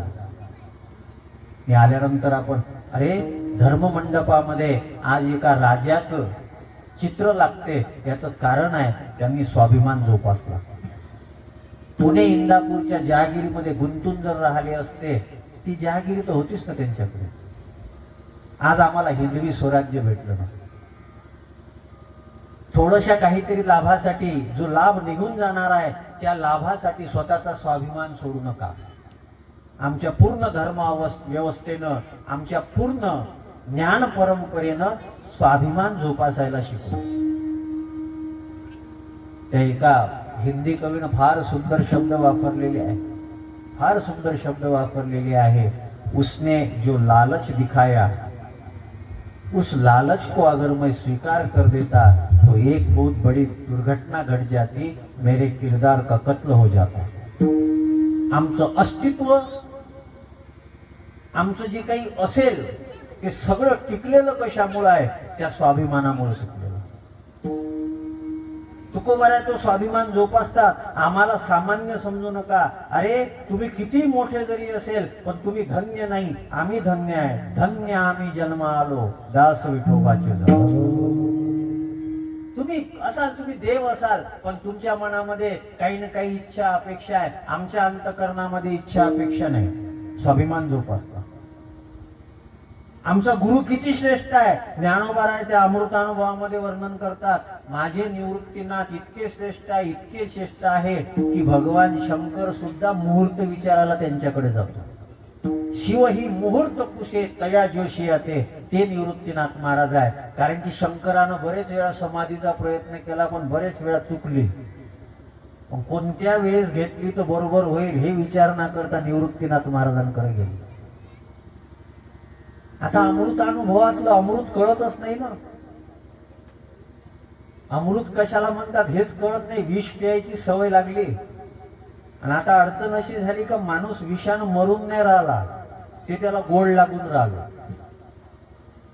मी फार मोठे शब्द बोलतोय, तुम्ही हलक्यात ऐकू नका. आम्हाला विष गोड वाटतंय. महाराज ही मंडळी, मनोज भाऊ, मला तर कधी कधी मला एका पोरानं, पकवाज वाजवणाऱ्या पोरानं सांगितलं, म्हणे महाराज एका कीर्तनकाराविषयी मी म्हणे मला वाईट वाटलं ते डोळ्यानं पाहिलं. म्हणजे का रे? माझ्या देखता म्हणे त्यानं दारूची शिशी खोलली. माझ्या देखता दारूची शिशी खोलली त्यानं. हे मी टीका नाही करत आहे. जे मला ओळखत असतील ते ओळखतात. पूर्ण वारकरी संप्रदायाला माहित आहे मी काय. मी कोणावर टीका करण्यासाठी बोलतोय असं नाही. अरे आमचं जीवन शुद्ध असावं याच्याकरता कीर्तन आहे. आम्ही या कीर्तनी शुद्ध झालो. आमचं जीवन अशुद्ध आहे. तुम्ही बाकीचं जाऊ द्या, तुम्ही साधी खाण्यापिण्याची अशुद्धता जर तुम्ही त्याग करू शकत नाही, तर तुम्ही अंतकरणातली अशुद्धता काय त्याग करा? देव कोणाला प्राप्त होतो? रामकथा सांगते, निर्मल मन जन सो मोही पावा, मोही कपट चल छिद्र न भावा. निर्मल मन, छल, कपट हे तर फार समोरच्या गोष्टी आहेत. साधं चुकीचं खानपान आम्ही सोडू शकत नाही. तू कावाडीची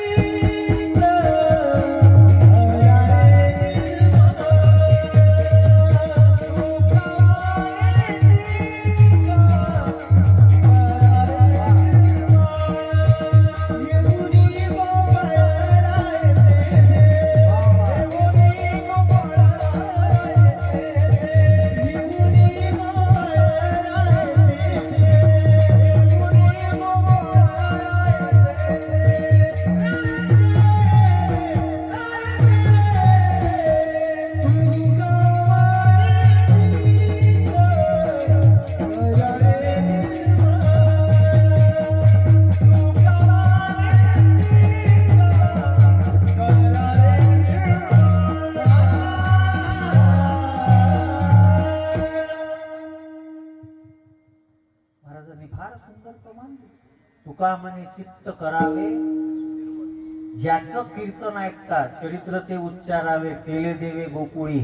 तो गोकुळातला देव आमच्या हृदयात बसावला पाहिजे, पण याच्याकरता तो मोठा स्वच्छता प्रिय आहे. एक वाक्य अजून बोलू. माणसानं बाहेर स्वच्छता सांभाळावी आणि आतमध्ये पवित्रता सांभाळावी. अपवित्र वस्तू आतमध्ये जाऊ नये. या देशाला तर आताही 75 वर्ष झाल्यानंतर सांगावं लागून राहिलं का कुठं खान कुठं काय करा. आम्ही सकाळी येत असताना पहिले दर्शन तसेच होतात. आमचे काका चिडतात मग काही आम्हाला कुठं काय करायचं समजत नाही.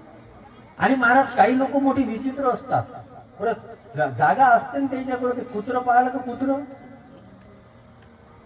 ते कुत्रं मोकळ्या जागेत कधीच जात नाही. कोणाची गाई असल काही असल तिथंच पाय वर करत. असे बरेच कुत्रे आहेत. आम्हाला इतकी साधी गोष्ट कळू नये. मी तर विनोदानं नेहमी म्हणून राहिलो काही दिवसांना आम्हाला एखादं जॉकेट बनवावं लागेल, ते अंगात घालून फिरवावं लागल. 80% लोक थुकतच राहतात. त्याच्या तोंडात मावा खर्रा काही ना काही असते. तुम्ही चालसाल कसे रस्त्यानं? कसे सांगा ना कसे चालाल तुम्ही? आम्हाला इतकं जर सांभाळता येत नाही आणि चालू आहे शंकराच्या अंगावर दही दूध टाका, पाणी टाका, सगळं टाका. नाही, आमची इतकी ताकद झाली पाहिजे का देवाला सुद्धा वाकडं दाखवता आलं पाहिजे. सगळे वारकरी संप्रदायातले बरेच कीर्तनकार असे सांगतात की अभिमान नसावा. हे बरोबर आहे. गर्व नसावा पण गौरव असावा. वाक्य नीट आहे ना? गर्व नसावा गौरव असावा. ज्ञानोबा आहे तो गौरवाचं समर्थन करतात. हा अहंकार वाहत अंगी आम्ही हरीची भूषावयाला. वेदाचा तो अर्थ आमाशीच एरांनी व्हावा. हे का अभिमान आहे का? अभिमान नाही, गौरव आहे. गौरव आहे हा.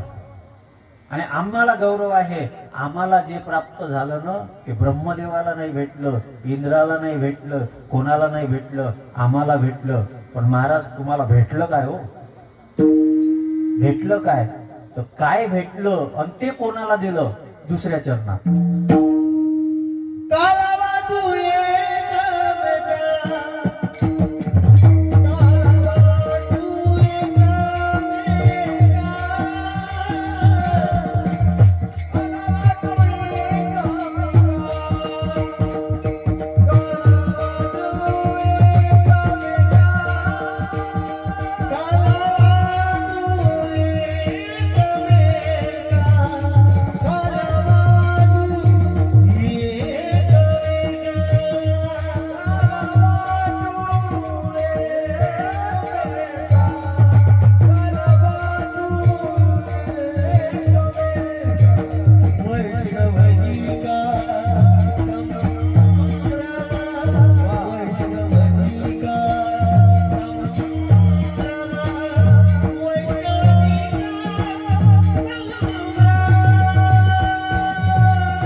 दाखवू शकलो त्याचं नाव आहे काला.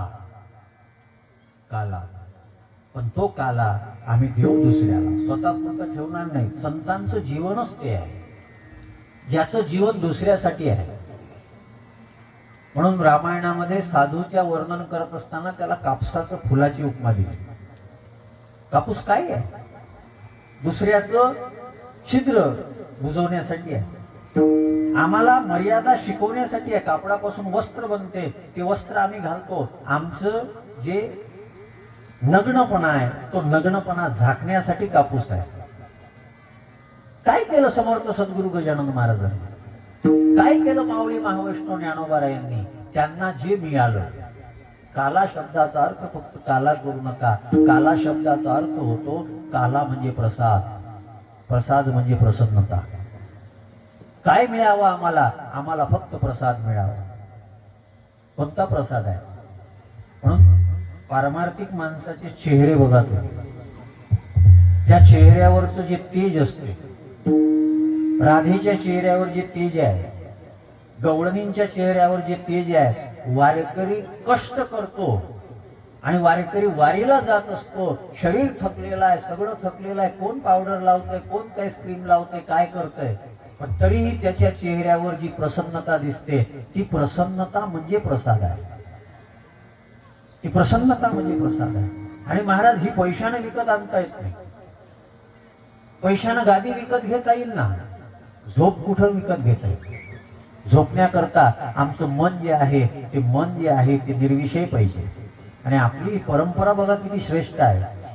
इथे मनाचा स्वामी चंद्र आहे आणि बुद्धीचा स्वामी सूर्य आहे. असं काय? कारण की मनाला ताप होते आणि ताप तेव्हाच दूर होऊ शकतो तेव्हा शीतलता असते. चंद्र शीतल आहे. आणि म्हणून चित्रपटामध्ये सुद्धा चंद्रावर खूप गाणी आहेत. चांद सी महबूबा ऐसा हमने सोचा था. आमचा गुरु सुद्धा शीतल असला पाहिजे. म्हणून आमच्या मनाला संताप आहे. संताप कशाला आहे? शरीराला आहे का? शरीराला ताप शरीराला आहे? एवढी साधी गोष्ट आम्हाला कळत नाही. शरीराला ताप आहे का?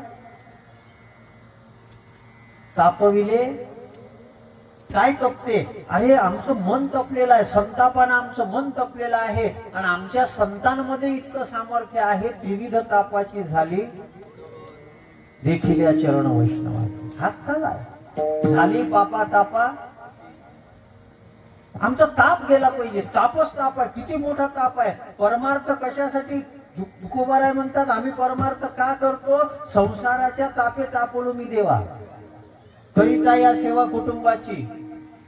आम्ही तापलो आणि आता या तापापासून आम्हाला दूर व्हायचं आहे. मग मन तपलं जाते. आणि म्हणून त्याचा स्वामी सांगितला चंद्र. चंद्र शीतलता देते. आणि बुद्धीचा स्वामी सांगितलेला आहे सूर्य. बुद्धीचा स्वामी आमची बुद्धी जी आहे ती सूर्य. यात हा स्वामी का आहे? प्रकाश. आमची बुद्धी प्रकाशाकडून येणारी असली पाहिजे. अंधकार हा धोका आहे. आणि हा देश मोठा विचित्र झालेला आहे. या देशानं उपासना प्रकाशाची केली. म्हणून आमचा दिवस रात्री 12 वाजता सुरू होत नाही. आमचा दिवस जेव्हा सूर्योदय होतो तेव्हा सुरू होतो. आमच्या दिवसाची सुरुवातही सूर्योदयाला आहे आणि आमच्या दिवसाचा शेवटही सूर्योदयाच्या वेळेसच आहे.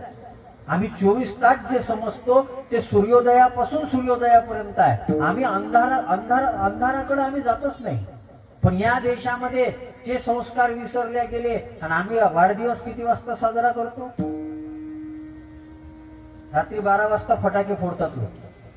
म्हणजे जे कशी झोपलेले आहेत त्यांना जाग करतात. बरं, फटाके तर कोणाच्याही निमित्तानं फुटतात. आता आमच्या गावात तर दर 2-3 दिवसाआड फुटतात. माझी आई म्हणते काय झालं? म्हटलं काही नाही झालं, कोण्यातरी फोतराचा वाढदिवस असं झाला, दुसरं काय. बरं, त्याचं अस्तित्व काय? त्याच्यावर कुत्रं भुकाले तयार नाही, त्याच्या निमित्तानं फटाके फोडते. कुत्रही भुकत नाही त्याच्यावर, त्याला माहिती आहे रिकाम जोडाले का. विठ्ठला विठ्ठला.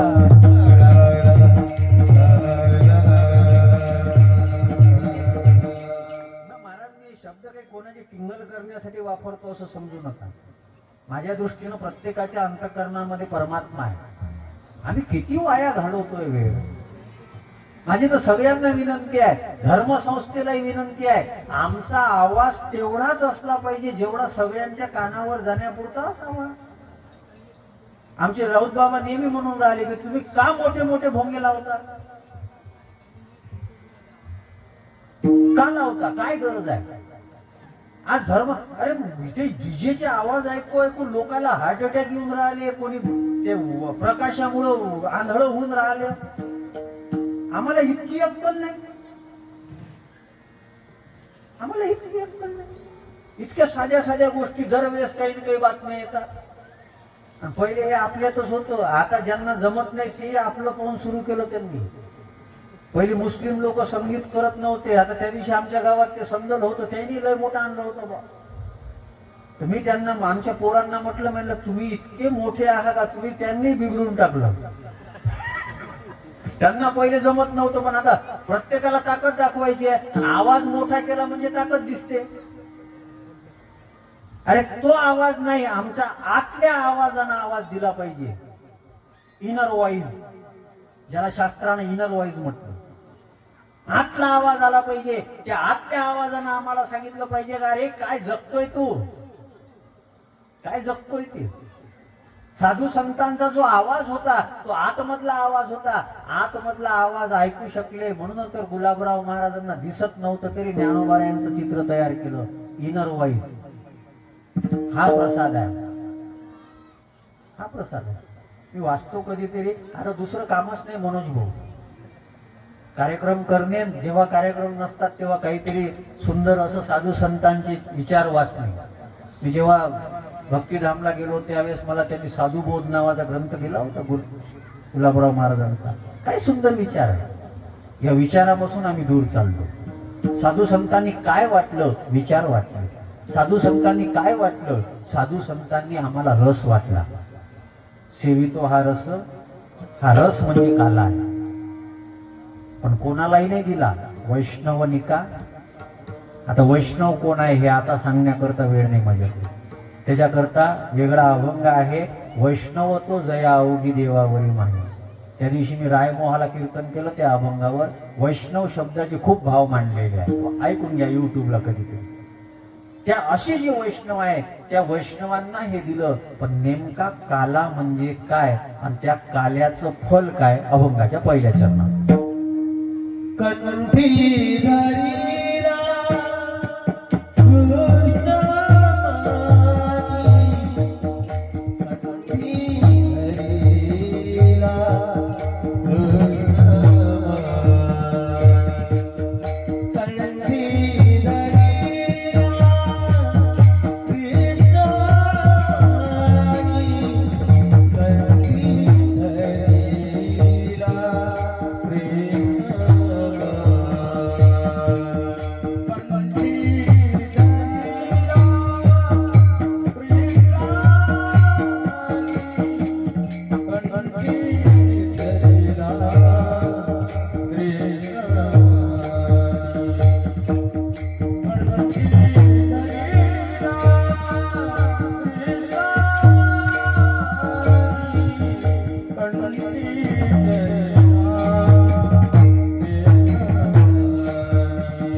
कंठी धरला कृष्ण म्हणून. आणि त्याचं फल काय आहे? अवघा जनी सगळ्या जगामध्ये त्यांनी प्रकाश केला. आणि म्हणून या देशाची भूमिका फार श्रेष्ठ राहिलेली आहे. या देशानं स्वतःपुरतं चिंतन मांडलं नाही, विश्वात्मक चिंतन मांडलं, वैश्विक चिंतन मांडलं. वसुधैव कुटुंबकम सांगितलं की आमच्या माध्यमातून जगाला सुद्धा शांतता प्राप्त व्हावी. पण त्याच्याकरता करावं काय लागेल? कंठी धरला कृष्णमणी. या कंठामध्ये कृष्णमणी, मणी शब्दाचा अर्थ होतो साधन. कोणतं साधन?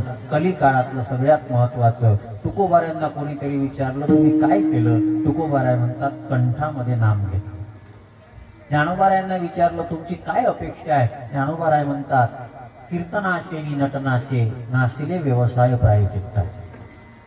सगळ्या संतांनी मी माझ्याकडे वेळ नाही पण तुम्ही अजून बारीक्यानं लक्ष द्या. जेही संत वैष्णव परंपरेमध्ये झाले त्या सगळ्या संतांनी एकच साधन सांगितलं, ते साधन म्हणजे भगवंताचं नाव.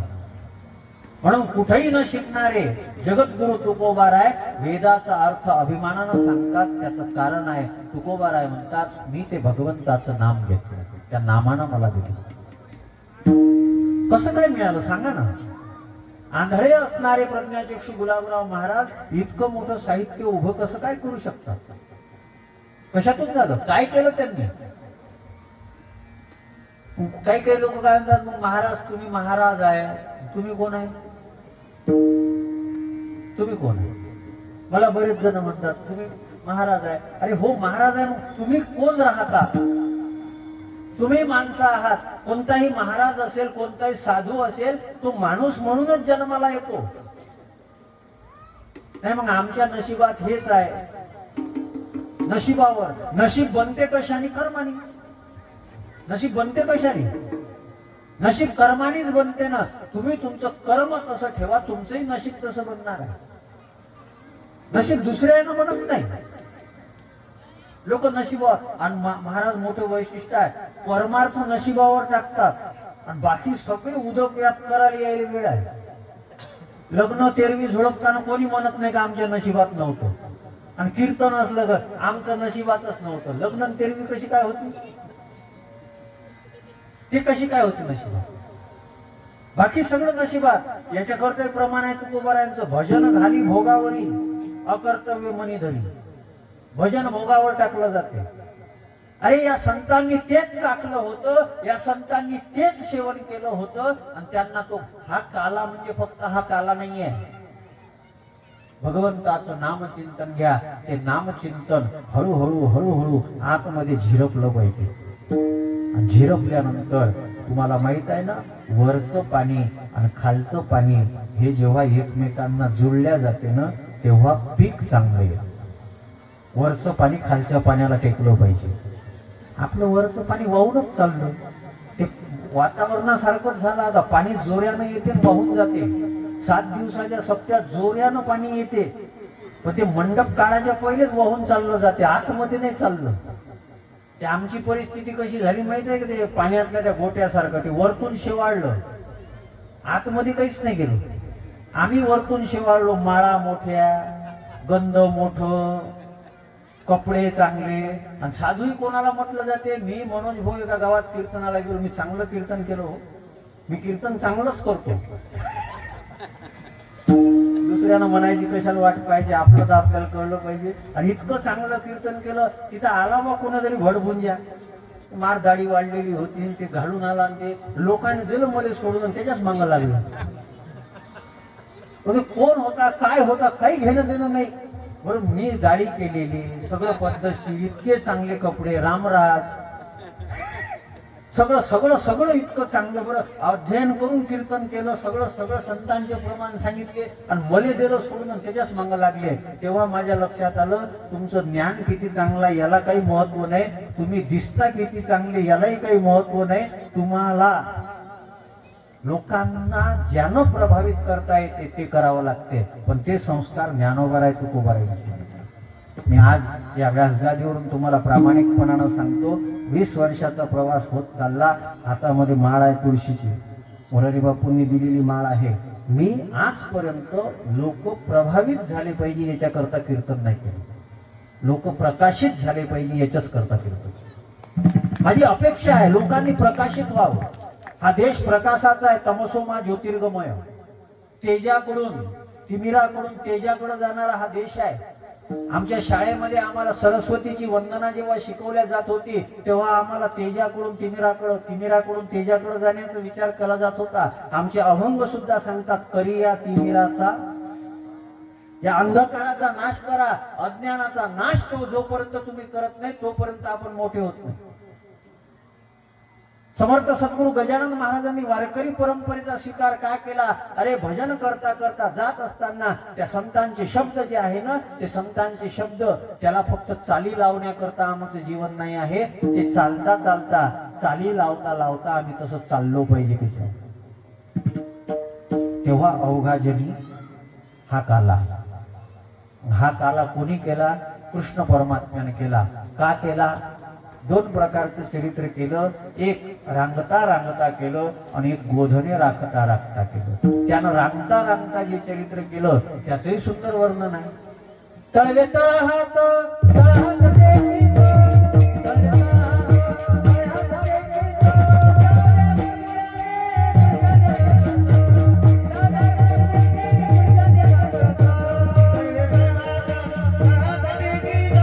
तळवे तळहात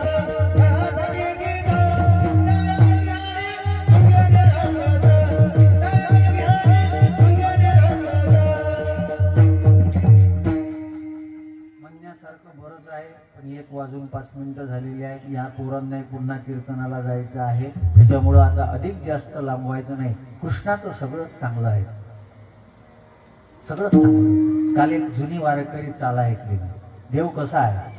राम बरवा, कृष्ण बरवा, केशव बरवा, माधव बरवा. त्याचं सगळं चांगलं आहे, त्याचं नाम चांगलं, त्याची लीला चांगली. बरं, आपलं शरीर तुम्ही बघा, आपलं शरीर कधी ना कधी थकते हो. कृष्ण परमात्मा 125 वर्षाचा आहे, पण त्याला पाहिल्यानंतर त्यानं सगळ्याला वेद लावला. का लावला? संतांनी त्याचंही वर्णन केलं.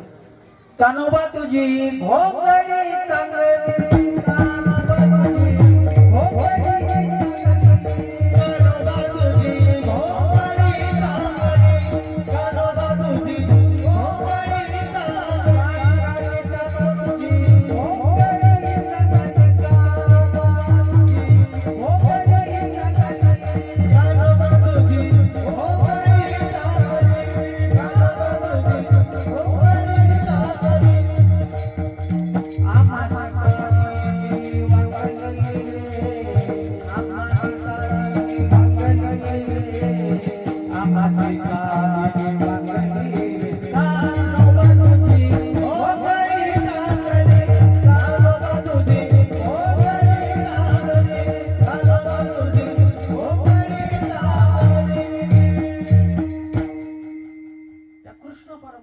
सगळं चांगलं आहे. नाम रूप लीला धाम.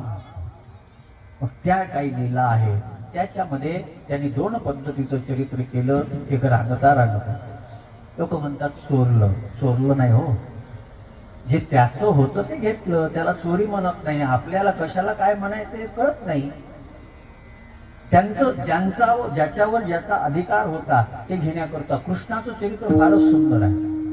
आम्ही त्यांनी वेगळ्या पद्धतीनं सांगतो, थोडंसं कधी त्याही पद्धतीनं त्याचा विचार करा. त्याच्यामध्ये धर्मकारण आहे, त्याच्यामध्ये अर्थकारण आहे, त्याच्यामध्ये समाजकारण आहे, त्याच्यामध्ये राजकारण आहे. अर्थकारण आहे की आपण माल तयार आपण करतोय, ताकद दुसऱ्याला देतोय. या देशानं असं बरेच काळापर्यंत केलं नाही. आपल्या विदर्भाची ही परिस्थिती होती, लाईन आपण जर तयार व्हायची जायची दुसरीकडं, म्हणून आपण लोड शेडिंग. ठीक आहे, काळ समोर चालला, कोणाच्या लक्षात येत चाललं, पण हे लक्षात येईपर्यंत वेळ गेलेली आहे. कृष्णानं त्या काळामध्ये कृष्णाकडे विजन होतं, आणि जे नेतृत्व असते त्या नेतृत्वाकडे विजन असलं पाहिजे. म्हणून त्याच्यामध्ये राजकारण आहे, त्याच्यामध्ये समाजकारण आहे, त्याच्यामध्ये अर्थकारण आहे, आणि सगळ्यात महत्वाचं त्याच्यामध्ये जी भूमिका आहे ती मगाजी सांगितली, त्याच्यामध्ये स्वाभिमानाची भूमिका आहे. अन्यायाच्या विरुद्ध आपण पेटून उठलं पाहिजे. या देशातल्या सगळ्यात जास्त समस्येचं एक मूळ आहे. Violence of bad people is not the important problem. Most important problem is silence of good people. जे चांगले लोक आहेत ते शांत आहेत. आपल्याला काय करावं लागते, आपल्याला काय करावं लागते, आपल्याला काय करावं लागते हा विचार करता करताच तर 1000 वर्ष आम्ही यवनाच्या गुलामगिरीत राहिलो. आपल्याला काय करावं लागते हे पाहता पाहता 200 वर्ष आम्ही इंग्रजाच्या गुलामगिरीत राहिलो. आणि आपल्याला काय करावं लागते हाच विचार जर आपण करत राहिलो तर लोकशाहीच्या नावानं लोकप्रतिनिधीच्या गुलामगिरीत आपण राहू. ही लोकशाही आहे. या लोकशाहीमध्ये आम्हाला अधिकार आहे. त्या अधिकाराची आम्हाला जाणीव नाही.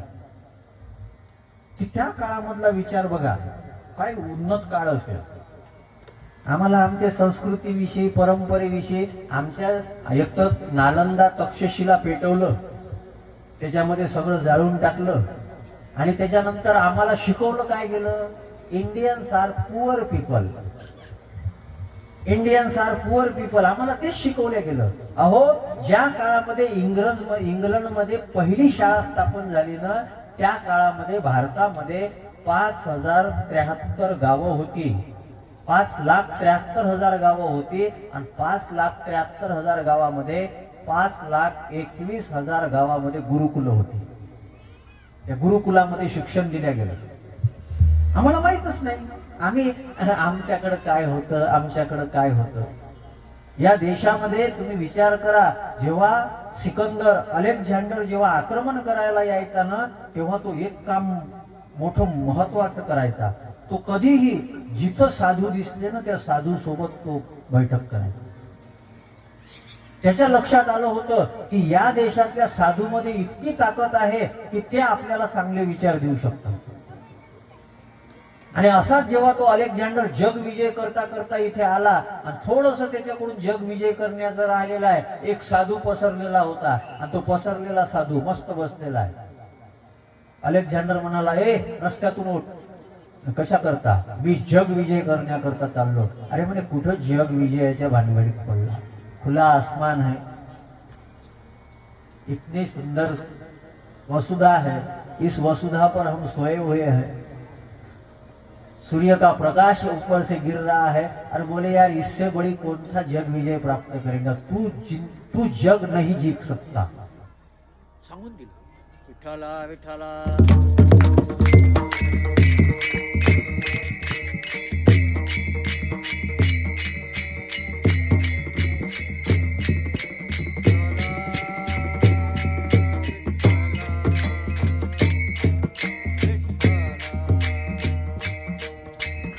बोला बोला बोला.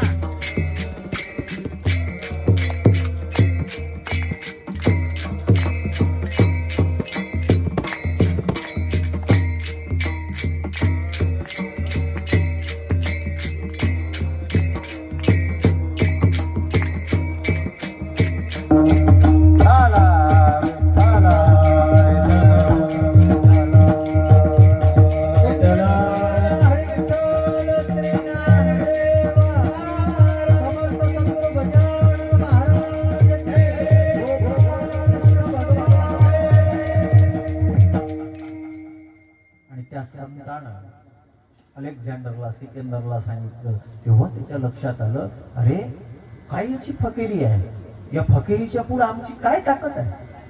आणि म्हणून तुम्हाला माहित असेल, अलेक्झांडरनं त्याच्या प्रधानाला सांगितलं होतं, मी जेव्हा मरील ना तेव्हा मला शिडीवर बांधू नको, मला असं रस्त्यानं टाक, दोन्ही हात असे माझे मोकळे ठेव आणि मला उचलून नेऊ नका, ओढत ओढत न्या. एका बाजूनं माझी संपत्ती ठेवा आणि एका बाजूनं माझे लष्कर ठेवा, सत्ता ठेवा.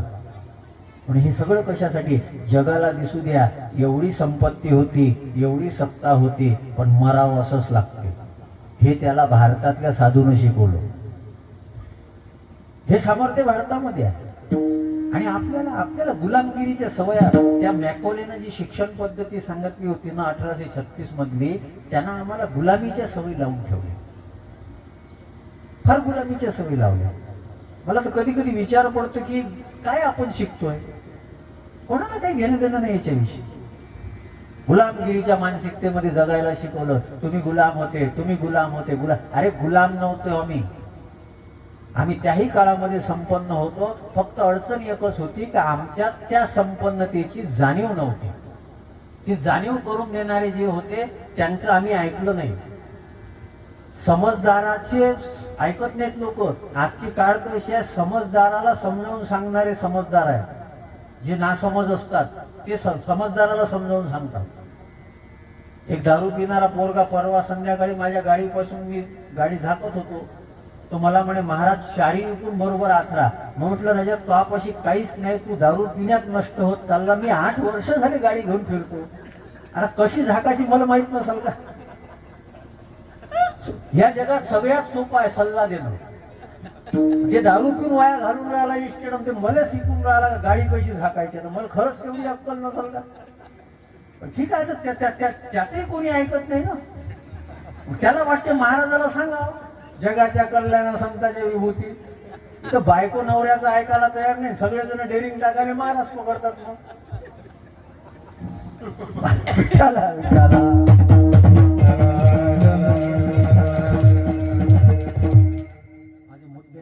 मी कशा करता सांगतोय.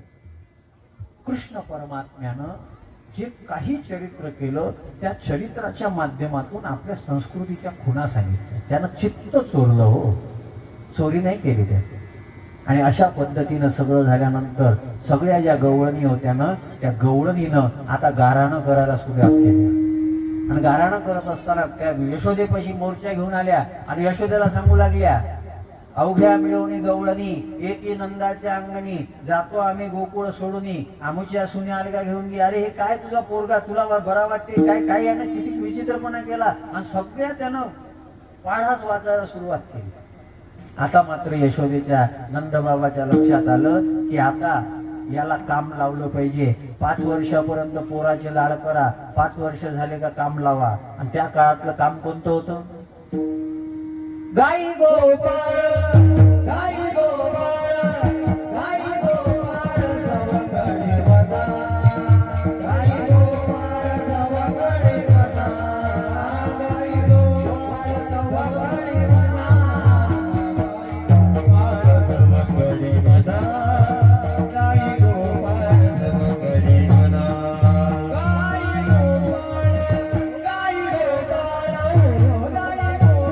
गोपाळ, गाई गोपाळ,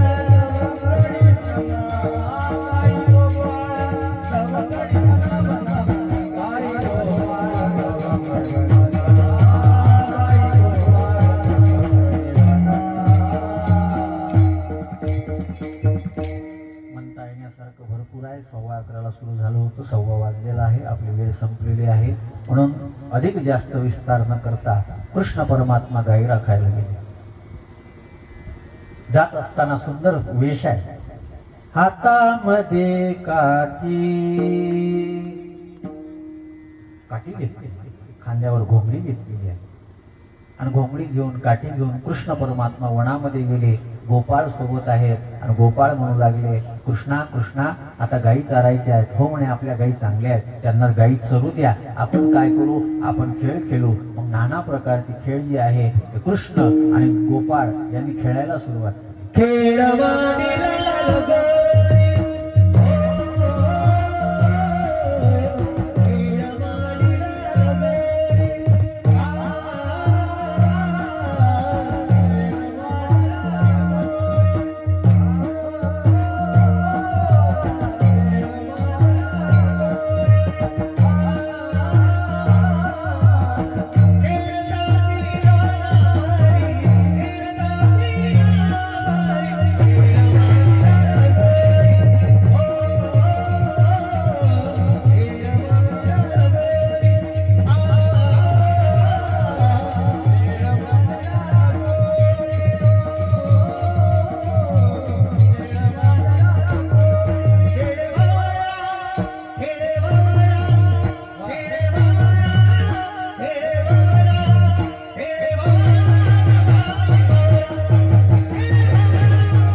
खेळ खेळले. आता म्हणण्यावरच इतका आनंद वाटत असेल तर खेळल्यावर किती येत असेल.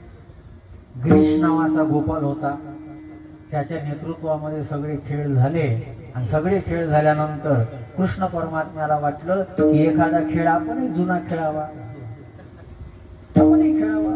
मग सगळे खेळ आणि महाराज पहिले खेळ सुद्धा सांघिक होते. खेळ संघर्ष नव्हता. आपला चमू जिंकली पाहिजे. आता ते फ्री फायर आलं मोबाईलचा, संघर्षाचेच गेम आहे सगळे. कृष्ण परमात्मा कसे खेळत होते. खेळे का खेळे का खेळे का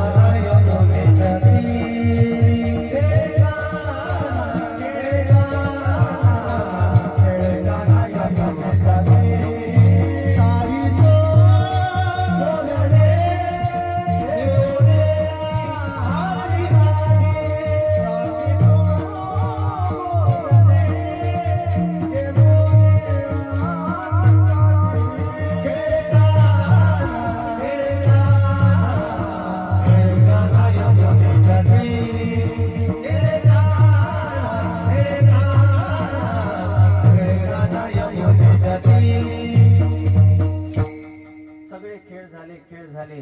तू काही गोपाळ होते ते काय गोपाळ म्हणाले, कृष्णा आता इतकं खेळ बरं नाही रे. तू म्हणे तू हुशार आहे, तुला वाटलं उशीर होईल म्हणून तू अमरावतीहून येता येता मस्त डोसा खाल्ला, फळाचा रसही पिला, इथं आल्यानंतर पोह्यालाही नाही म्हटलं, चहालाही नाही म्हटलं. मग इतकं खाल्ल्यानंतर तुला कशाची भूक लागते. पण आमची परिस्थिती काय, आम्ही दिंडीत फिरलो, आम्ही सगळं केलं. आमची तर थोडीसा विचार कर. खांदी भार पोटी भूक काय खेळायची सुख, आणि खांदी भार पोटी भूक काय कीर्तनाची सुख. इतकं हो तुम्ही चांगलं म्हणता, तुम्ही चांगलं वाजवता, सगळं चांगलं करता, पण वेळेला काही महत्व आहे की नाही. मग आता झाली आता वेळ म्हणते आना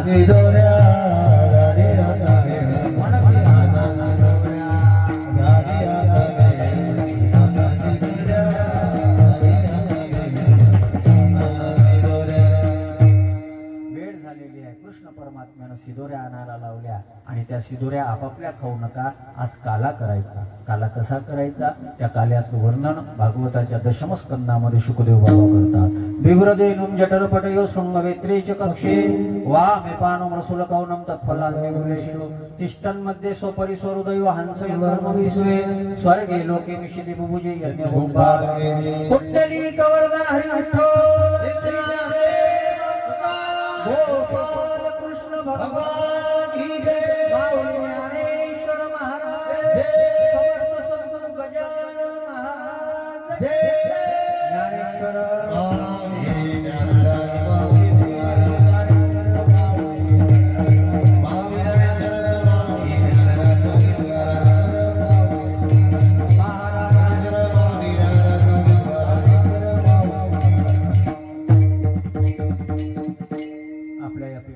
नगरीमध्ये बऱ्याच वर्षापासून संपन्न होत असणारा हा उत्सव आज समर्थ सद्गुरु गजानन महाराजांच्या प्रगट दिनाच्या औचित्यानं संपन्न झालेला आहे. आपल्या सगळ्यांच्या वतीनं, गावकऱ्यांच्या वतीनं मनोज भाऊ यांनी आमंत्रण दिलं होतं. अनायसे आजचा दिवस होता रिकाम, पण थोडंसं त्याच्यामुळं जुळून आलं. रोज कीर्तन आहेत आणि थोडा आरामही पाहिजे. माणूस आहे शेवटी. प्रवास बाकी काही नाही, कीर्तनानं माणूस थकत नाही. प्रवासामुळं थोडी अडचण येते.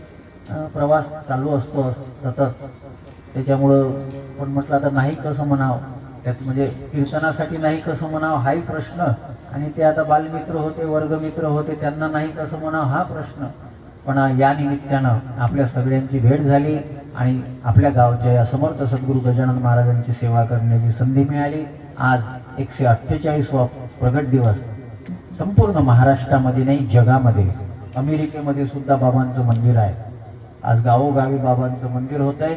बाबांनी आपल्याला वारकरी विचारधारेसोबत बाबा हयात असताना जोडलं होतं. त्यांची अपेक्षा एकच होती, हा पंथ चांगला आहे, या पंथावर जाणारे पथिकही चांगले आहे, आणि या पंथानंतर जो पोहोचला जातो तो परिणामही चांगला आहे. पंथ, पथिक आणि परिणाम अतिशय चांगल्या दर्जाचा आहे. म्हणून या पंथानं गेलं पाहिजे, या पथिकांचं मार्गदर्शन घेतलं पाहिजे. परिणाम आहे काला, प्रसाद, प्रसन्नता. आमच्या जीवनामध्ये ते मिळावं. हा अभंग फार चांगला आहे. या अभंगाशिवाय काला होत नाही कुठं. कंठी धरला हा फारच ताकदवान अभंग आहे. मला खूप आवडतो हा अभंग, म्हणून मी बरेच वेळा हाच घेतो. तुम्ही म्हणसाल मग पाठ केलेला आहे बुवा बरं बरं असते नेहमी नेहमी. नाही, तसं नाही आहे. त्याची ताकद खूप ताकदवान आहे या अभंगाची. का शेवटी याच्याशिवाय तुम्ही बलवान बना. त्याच्याकरता तुम्हाला काला संतांचा प्रसाद प्राप्त भेटला पाहिजे. तो प्रसाद ज्ञानोबारायांनी दिलेला आहे. तो प्रसाद आपल्या या प्रगट दिनाच्या निमित्तानं आपण इथे घेत आहात. पुनश्च एकदा आपल्या सगळ्यांना खूप खूप मंगलकामना देतो. सगळी महाराज मंडळी ज्यांनी कीर्तनाला सुंदर साथ दिली, सगळ्यांविषयी गायक वादक सगळ्यांविषयी अंतकरणामध्ये प्रसन्नता. आज अनायसे प्रगट दिन आहे म्हणून एकदा सगळ्यांनी हात वर करा. फक्त 1 मिनिट. वा, छान. आजूबाजूचे सगळ्यांनी केला ना. चष्मा लावू का? मागचं नाही दिसलं तर सगळ्यांनी करायचे बरं. आज प्रगट दिन आहे. 148वा प्रगट दिवस आहे. सगळ्यांनी थोडस महाराजांचं गजर आपल्याला भजन करायचं आहे. त्याच्यामुळे सगळ्यांनी एकदा प्रेमाने गण गण गणात मोते, गण गण गणात मोते.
समर्थ सद्गुरु गजानन महाराज की.